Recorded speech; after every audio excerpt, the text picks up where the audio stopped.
হরে কৃষ্ণা। সুধী গৌর ভক্তমণ্ডলী, আমরা এই মুহূর্তে উপস্থিত হয়েছি বংশীবট মন্দিরে, যেখানে ভগবান শ্রীকৃষ্ণ এবং শ্রীমতী রাধারানী এবং সমস্ত গোপিকাদের নিয়ে সর্বপ্রথম এখানেই তিনি মহারাস লীলা করেছিলেন। তাই এটিকে রাসস্থলী স্থানও বলা হয়ে থাকে। দেখেন, অপূর্ব দিব্য স্থান, যেখানে দর্শনের জন্য ভক্তরা এখানে প্রতিদিন হাজার হাজার ভক্তবৃন্দ এসে ভিড় জমান। ভগবান যখন এখানে রাসলীলা করেছিলেন তখন থেকেই এই বটবৃক্ষটি এখনও বিদ্যমান রয়েছে। তো এটি দর্শন করার পরে আমরা শ্রবণ করব কামিকা একাদশী ব্রতের মাহাত্ম্য কথা, যেখানে ভগবান শ্রীকৃষ্ণ জগৎজীবের উদ্ধারের জন্য একাদশী ব্রতের মাহাত্ম্য কথা এবং কামিকা একাদশী ব্রতের মাহাত্ম্য কথায় কী কী বলেছিলেন সেগুলো আমরা শ্রবণ করব। তো জানা যায় এই বটবৃক্ষে কান দিলেই যেন এখনও পর্যন্ত সেই ভগবানের দিব্য বাঁশির সুর এখনও শোনা যায়।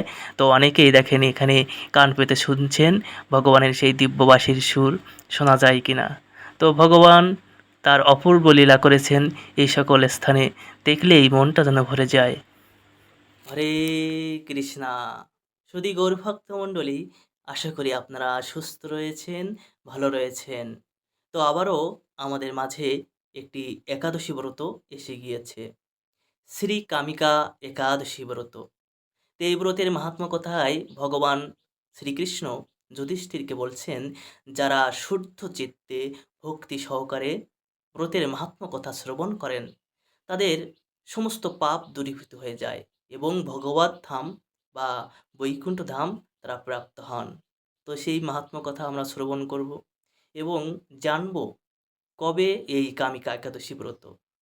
তো আগামী 21শে জুলাই এবং 4ই শ্রাবণ সোমবারে কামিকা একাদশী ব্রত সারা বিশ্বের প্রত্যেকটি দেশেই এই বিশেষ দিনে পালন করা হবে এবং ব্রতের পালন করতে হবে আগামী 22শে জুলাই এবং 5ই শ্রাবণ মঙ্গলবারে আমাদের ব্রতের পালন করতে হবে।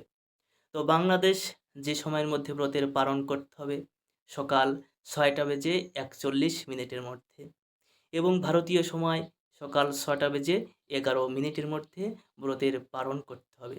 তো যথাসময়ের মধ্যে কিন্তু আমাদের ব্রতের পালন করতে হয়, তা না হলে কিন্তু ব্রতের ফল নিষ্ফল হয়ে যায়। তো এই একাদশী ব্রতের মাহাত্ম্য কথা এবার আমরা শ্রবণ করব।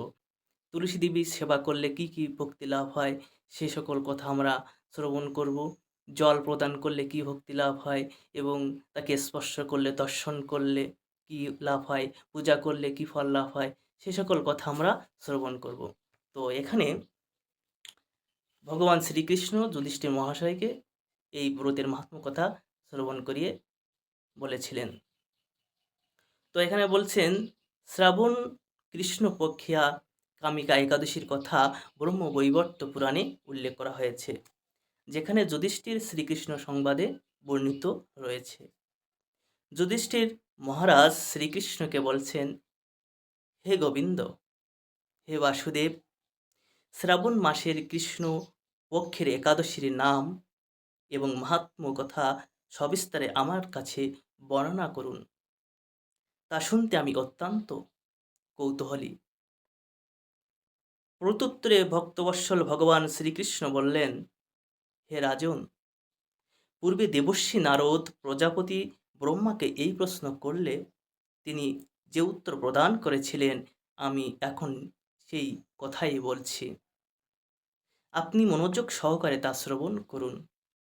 একসময় ব্রহ্মার কাছে ভক্তশ্রেষ্ঠ নারদ জিজ্ঞাসা করেছিলেন, হে ভগবান, শ্রাবণ মাসের কৃষ্ণপক্ষিয়া একাদশীর নাম কি? এর আরাধ্য দেবতা বা কে? সেই ব্রতের বিধি বা কী রকম এবং এই ব্রতের ফলে কী পুণ্য লাভ হয় তার সবিশেষ জানতে আমি ইচ্ছা করি। আপনি কৃপা করে আমাকে তা জানালে আমার জীবন ধন্য হবে। শ্রী নারদের কথা শুনে ব্রহ্মা অত্যন্ত সন্তুষ্ট হলেন। তিনি বললেন, হে বৎস, জগৎ জীবের মঙ্গলের জন্য আমি তোমার প্রশ্নের যথাযথ উত্তর দিচ্ছি, তুমি তা শ্রবণ করো। শ্রাবণ মাসের কৃষ্ণপক্ষিয়া একাদশী কামিকা নামে জগতে প্রসিদ্ধ। এই একাদশীর মাহাত্ম্য শ্রবণে বাষ্পীয় যজ্ঞের ফল লাভ হয়। ভগবান শ্রীহরির পূজা অর্চনা অপরিমেয় পূর্ণ ফল প্রদান করে। গঙ্গা, গোদাবরী, কাশী, নৈমিষারণ্য, পুষ্কর ইত্যাদি তীর্থ দর্শনের সমস্ত ফল একমাত্র কৃষ্ণ পূজায় কোটি গুণ লাভ হয়ে থাকে। সাগর ও অরণ্য যুক্ত পৃথিবী ফলের দান। দুগ্ধবতী গাভীদানের ফল অনায়াসে এই ব্রত পালন করলে লাভ হয়। যারা পাপপূর্ণ সাগরে নিমগ্ন, এই ব্রতই তাদের উদ্ধারের একমাত্র সহজ উপায়। তাহলে দেখেন কতটা উপায় এই ব্রতের মধ্যে রয়েছে। এই ব্রতের ফল এমনই, সমস্ত পাপ থেকে মুক্ত হয়ে যাবে এবং এই রকম পবিত্র পাপনাশক শ্রেষ্ঠ ব্রত আর জগতে নাই। সমস্ত ব্রতের মধ্যে কামিকা একাদশী ব্রতের মাহাত্ম্য এতই সর্বোচ্চ। শ্রীহরি স্বয়ং এই মাহাত্ম্য কথা কীর্তন করেছেন। রাত্রি জাগরণ করে যারা এই ব্রত পালন করেন তারা কখনো দুঃখ দুর্দশাগ্রস্ত হন না। এই ব্রত পালনকারী কখনো নিম্নজনী প্রাপ্ত হন না। যারা এই ব্রত পালন করবেন ভক্তি সহকারে এবং সারা রাত জেগে শ্রীহরির নাম কীর্তন গুণকীর্তন করবেন, তারা কখনো নিম্নজনী প্রাপ্ত হবেন না। কতই কৃপা ভগবানের। কেশবপ্রিয়া তুলসী পত্রে যিনি শ্রীহরির পূজা করেন পদ্মপাতার জলের মতো তিনি পাপে নির্লিপ্ত থাকেন। তুলসী পত্র দিয়ে বিষ্ণু পূজায় ভগবান যেমন সন্তুষ্ট হন, মণিমুক্তাদি মূল্যবান রত্নের মাধ্যমে তেমন তিনি প্রীত হন না। যিনি কেশবকে তুলসী মঞ্জুরি দিয়ে পূজা করেন তার জন্মার্জিত সমস্ত পাপ ক্ষয় হয়ে যায়, সমস্ত পাপ তার দূরীভূত হয়ে যায় তার থেকে, তুলসী মঞ্জুরি দিয়ে যদি একবার তার সেবা করা হয়।